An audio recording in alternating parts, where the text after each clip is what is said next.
So at the moment, as of filming this, Ant-Man and the Wasp: Quantumania is sat at 50% reviewer score on Rotten Tomatoes.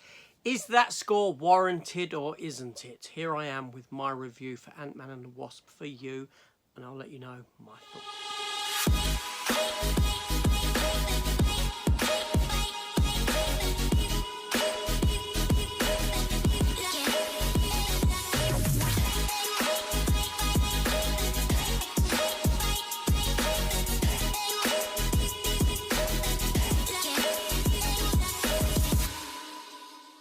Okay, so welcome back to the channel, everyone, and welcome to this review for Ant-Man and the Wasp: Quantumania, the new Marvel, big-budget Marvel tentpole release, first one of 2023, directed by Peyton Reed, who's returning to the director's chair after directing the first two Ant-Man films.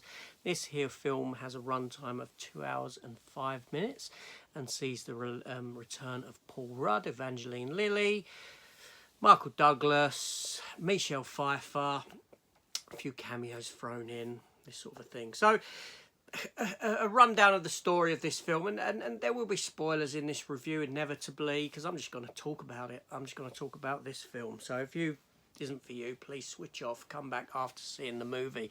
So this film starts off with a flashback to Janet and her time in the quantum realm, where we see her actually meet character played by Jonathan Majors, Kang, and then we jump again after the credits. We jump to Paul Rudd and his Ant-Man in present day timeline, and you get that sort of Ant-Man charm during these scenes here. And then we go into this very convoluted storyline of them being taken into the quantum realm, exploring the quantum realm being set up, the introduction of Kang, and all this sort of stuff going on, and a big fight at the end ensues. Now, this film here, everyone has a lot to do in it. I'm talking Michael Douglas, Michelle Pfeiffer. The cast is big in that sense. It's very special effects heavy. 99% of this film is filmed in front of a green screen or blue screen, whatever you want to call it. However they film these films now, it's all set bound, it's all CGI, it's all special effects. It's visual noise. It's visual noise. Now, the first two Ant-Man films are fun, small scale, charming movies within the Marvel movie film series. This film here ejects all of that and goes for your big, bold, blockbuster kind of a setting. So in that sense, the film is lacking. It loses that charm that makes Ant-Man Ant-Man. Obviously, some of the cast from the first films, Paul Rudd and his little group of friends, they've been ejected from the storyline. They're nothing to do with this film whatsoever, and in that comes a loss of that charm that I spoke of. The humour is reduced in this film as well, which is good in the sense of if you think about something like Thor: Love and Thunder. But when it comes to the Ant-Man films, there's always an element of humour there at play, and this film does lack that. There's small moments of it, small moments of levity. The actors all do fine with their roles and with what they're doing. The introduction of Catherine Newton as Cassie Lang is welcome, and Jonathan Majors as Kang the Conqueror, he's very good as this villain. And I know this is all leading up to the Avengers, the Kang Dynasty, but I don't know if too much has gone on here to kind of weaken the character of Kang in the mindset of the viewer. If you remember how Thanos was handled as the big bad, you know, it was just snippets. So you got that sense of dread and fear. But here you have Kang being beaten by Ant-Man and the Wasp, essentially, or this version of Kang. All goes into the variant side of things and all this. The world that we're introduced to, populated, you know, this quantum verse that is populated by loads of individuals, is very sort of Star Wars, John Carter-esque in its what it does visually and this sort of a thing. And a lot of it is lost because it is just such a busy, flamboyant looking CGI, I want to say mess of a film. It is so CGI heavy, it's unreal. A lot of the storytelling feels convenience, in the sense that Cassie Lang having her suit, that all being done off screen, or, you know, that she's got the power to shrink. She's been, you know, she's got that technology to use. Feels kind of lazy. The sort of turnaround that you've got this element of the quantum realm that has never been spoken about before, never been explored, and the fact that Janet Van Dyne knows all about it and has something to do with it, but she's never spoken to anyone about it. Just all feels convoluted and lazy and this sort of a thing. I'll be honest, the film, as the Ant-Man trilogy goes, this is the weakest of the three. As a setup for what's to come, there's elements of it that are good. There are elements that are good. The most charming parts of this film are the bookended bits with Scott Lang in present day doing what Scott Lang does. That's where the most humour comes. And also a great little appearance by a character from the last Ant-Man film.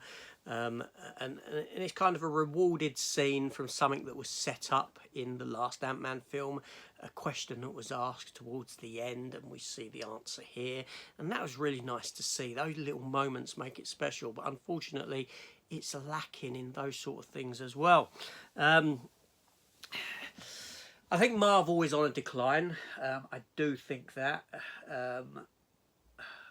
You know, which is unfortunate. It really is. I think the best days of Marvel are behind us. I will say that.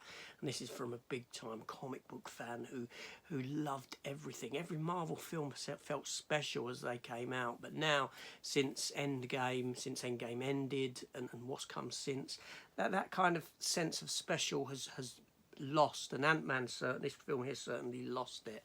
The third act, I enjoyed the third act of the film, the sort of finale action set piece and some of the special effects and the goings on there.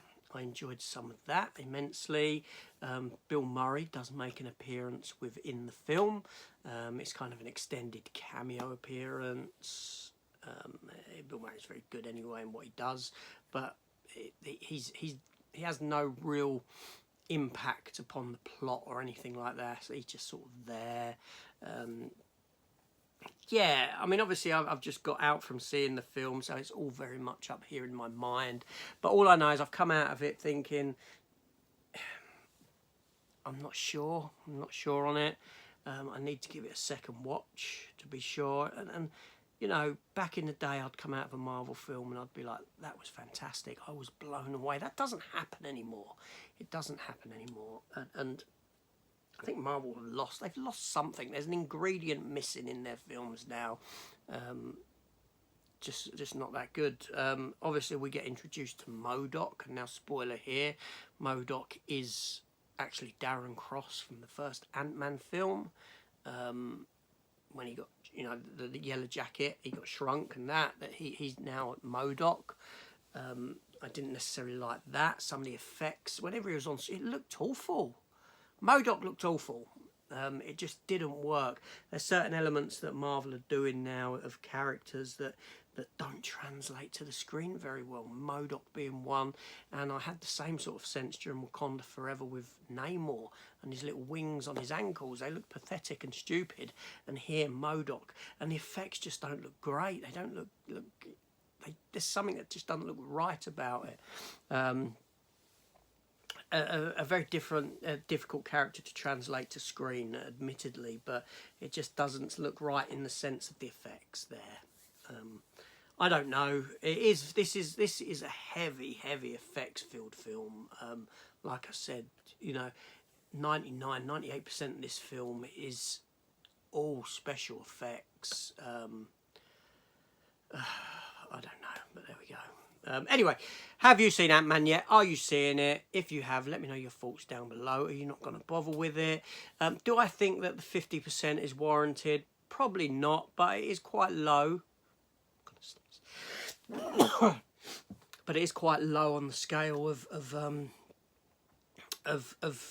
things to come, or things past. It's not as good as the other two Ant-Man films. It's a weaker film, certainly a weaker film, but let's see what it sets up. This is AJ, thanks for watching. I'll see you on the next one. Take care all, goodbye. I'm going to go and get some sleep.